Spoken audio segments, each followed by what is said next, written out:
Class 11th। हम पढ़ रहे हैं बितान भाग 1 से कहानी आलो आधारी, जिसे लिखा है बेबी हालदार ने। तो बेबी हालदार का जीवन परिचय और कहानी का समरी मैंने आपको पिछली वीडियो में समझा दी। इस वीडियो में मैं आपको पाठ के प्रश्नोत्तर समझाने जा रही हूँ। पहला प्रश्न मैं पढ़ने जाती हूँ। पाठ के किन अंशों से समाज की सच्चाई उजागर होती है कि पुरुष के बिना स्त्री का कोई अस्तित्व नहीं है? क्या वर्तमान समय में स्त्रियों की इस सामाजिक स्थिति में कोई परिवर्तन आया है? तर्क सहित उत्तर दीजिए। तो देखिए, ये पूछते हैं पाठ के अंश का अर्थ यह होता है कि जो पाठ के अंश जहां जहां आए हैं उसे आपको मार्क करके याद करना पड़ेगा। दूसरी बात है, पुरुष के बिना स्त्री का कोई अस्तित्व नहीं है। क्या वर्तमान समय में स्त्रियों की इस सामाजिक स्थिति में कोई परिवर्तन आया है? तर्क सहित उत्तर दीजिए। तो जो तर्क सहित वाला हिस्सा है वो मैं आपको बताती हूँ, समझाती हूँ, और जो अंश आए हैं मैं उनको पढ़ के बता रही हूँ, उसको आप बुक में मार्क करिएगा। देखिए, घर में अकेले रहते देख आसपास के सभी लोग पूछते थे उससे कि तुम यहाँ अकेली रहती हो, तुम्हारा स्वामी कहाँ है? अगर वो किसी से बात नहीं करती थी तब भी लोग उससे बात करना चाहते थे, और उसको कभी लौटने में देर सवेर हो जाती तो सब लोग उसको अजीब अजीब नजरों से देखा करते थे। और जो मकान मालिक की स्त्री थी वो उनसे पूछती थी, तुम रोज रोज कहाँ जाती हो? तुम्हारा स्वामी नहीं है, तुम अकेली रहती हो, तो फिर तुम इतना क्यों घूमा करती हो?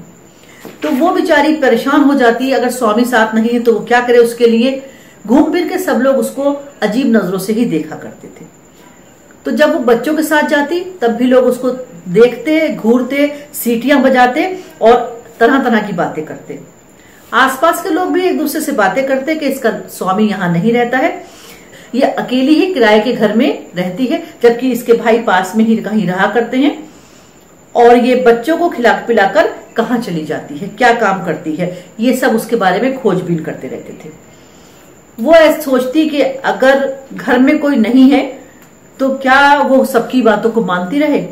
वर्तमान अब हम आते हैं तर्क पर। ये तो आपको पोर्शन जो मैंने पढ़ के बताया ये पाठ्य पुस्तक से ढूंढकर मार्क करना पड़ेगा। वैसे आमतौर पे इस तरह के प्रश्न जो है वो एग्जाम में नहीं पूछे जाते। तो जो इसका बाकी हिस्सा है, तर्क सहित उत्तर दीजिए, वो मैं आपको बताने जा रही हूँ। जो ये समय है, उस समय जो महिलाएं हैं उनके दशा में बहुत सुधार आ गया है। वो अपने पैरों पर खड़ी हैं, वो अपने निर्णय खुद कर सकती हैं, उनका भविष्य क्या होगा कई बार वो खुद तय कर लेती हैं। जो पूर्व की दशा थी उस दशा से आज की दशा में काफी परिवर्तन आ चुका है, और निरंतर परिवर्तन आता जा रहा है। जो आज है वो कल नहीं रहेगा। समाज हमारा धीरे धीरे बदल रहा है। प्रश्न नंबर 2 की तरफ चलते हैं। अपने परिवार से लेकर तातुष के घर तक के सफर में बेबी के सामने रिश्तों की कौन सी सच्चाई उजागर होती है? अपने घर से लेकर तातुष के घर तक आने में उसने रिश्तों की सच्चाई को जाना कि आवश्यक नहीं है जो हमारे अपने होते हैं वही हमें हमेशा सहायता करें। कई बार जो गैर लोग होते हैं वो भी इस प्रकार की सहायता कर जाते हैं कि व्यक्ति का भविष्य कुछ से कुछ हो जाता है, उसका वर्तमान सुख में मिल जाता है। उसके भाई कुछ दूरी पे रहते थे, उसका कुछ पता पूछने नहीं आते थे, उसका हालचाल नहीं पूछते थे।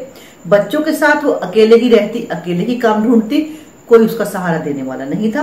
लेकिन उसके अपनी तरफ का एक लड़का सुनील, उसने उसको बहुत सहारा दिया। उसकी माँ की मृत्यु हो गई, उसके बाद भी उसके भाई उसको बताने नहीं आए। लेकिन अगर देखें तो तातुष और तातुष के परिवार और तातुष के रिश्तेदारों ने उसका इतना साथ दिया कि वो एक अच्छी लेखिका बन गई। तो दूसरे लोगों ने जो साथ दिया तो रिश्तों की सच्चाई इससे उसके सामने उजागर हो गई। तो देखिए, क्वेश्चन नंबर 3 कुछ इस प्रकार से है।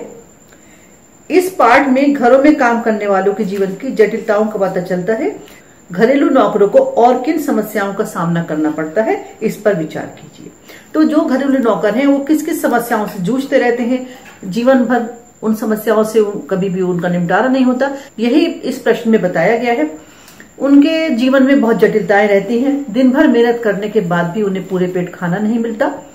दूसरों के लिए वो काम करते हैं लेकिन अपने लिए और अपने बच्चों के लिए समय नहीं निकाल पाते।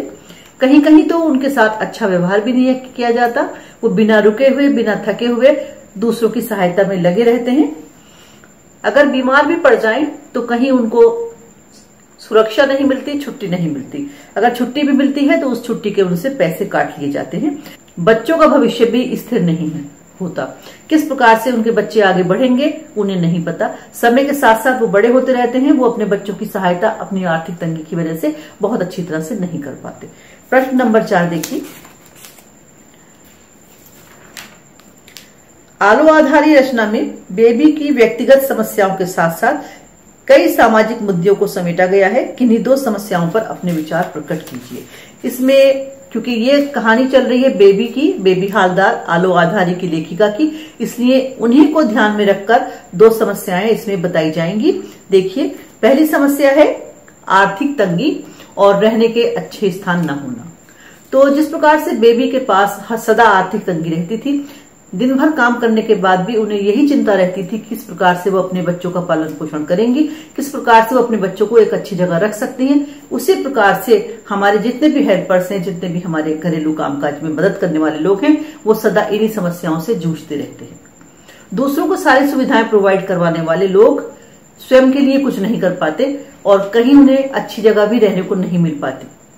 वो मजबूरी में इधर उधर रहा करते हैं, कोई उनकी सहायता करने नहीं आता। सरकार भी उतना नहीं कर पाती जितना कि उसको करना चाहिए और सामाजिक लोग उनकी कोई ज्यादा मदद नहीं करते। एक समस्या तो ये सदा उन लोग के पास रहती है, जिसका परिणाम ये निकलता है कि उनकी सेहत खराब रहती है, उन्हें पौष्टिक भोजन नहीं मिल पाता, बीमार पड़ने पर अच्छी सेवाएं भी उनको नहीं मिल पाती, उनका जीवन सदा कठिनाइयों में ही बीता करता है। दूसरी समस्या है, इसमें बेबी हालदार के जीवन के साथ हम उसको जोड़ते हैं कि वो स्त्री जो घर परिवार से अलग रहती है, जो पति से अलग रहती है, उसे लोग परेशान किया करते हैं। बेबी हालदार के साथ भी ऐसा ही होता था।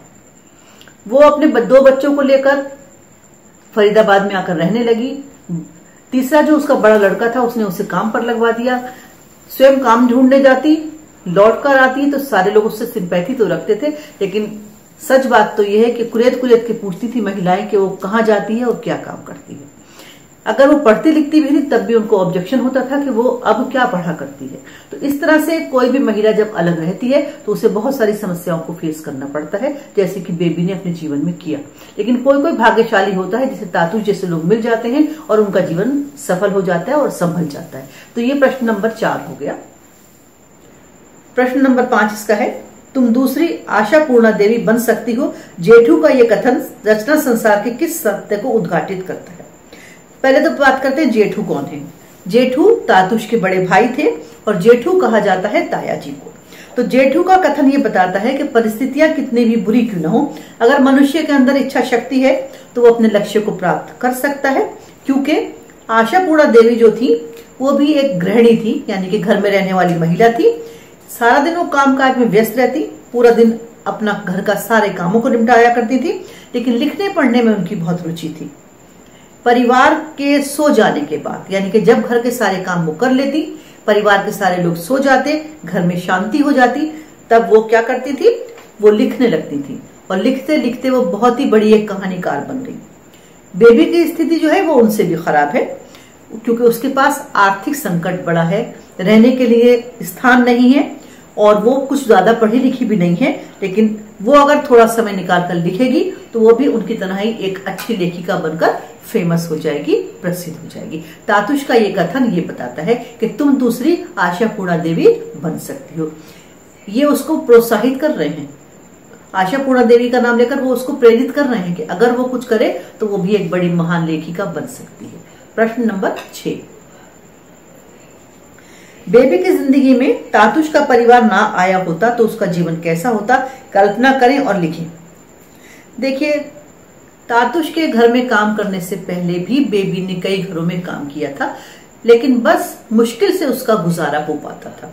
लेकिन जब तातुश का परिवार उसके जीवन में आया और खास करके जब तातुश के घर वो आकर रहने लगी, तब उसके बच्चों का पढ़ने लिखने का एक सिलसिला चल निकला और तातुश ने कोशिश करके उसके बड़े लड़के को भी ढूंढ निकाला, जिससे उसको और तसल्ली और सुकून मिल गया। तातुश का परिवार ना आया होता तो वो गंदी बस्ती में रहती, उसके बच्चे पढ़ लिख नहीं पाते, कुछ भी अच्छा ना होता, कुछ भी भला ना होता और उसके लिखने पढ़ने के शौक को कोई समझता ही नहीं। वो लिख पढ़ भी नहीं पाती और जब लिख पढ़ नहीं पाती तो वो अपनी आत्मकथा कैसे लिखती, और आत्मकथा लिखने के बाद ही तो वो प्रसिद्ध हुई। आत्मकथा लिखने का जब अवसर नहीं मिलता तो समाज में जो सम्मान उसको मिला वो सम्मान भी नहीं मिलता। तो तातुश के परिवार को उसके जीवन में आने से ही उसका जिंदगी जो थी वो अंधेरे से उजाले की ओर चली गई, जो कि हमारी इस कहानी का शीर्षक भी है, आलो आधारी, अंधेरे से उजाले की ओर।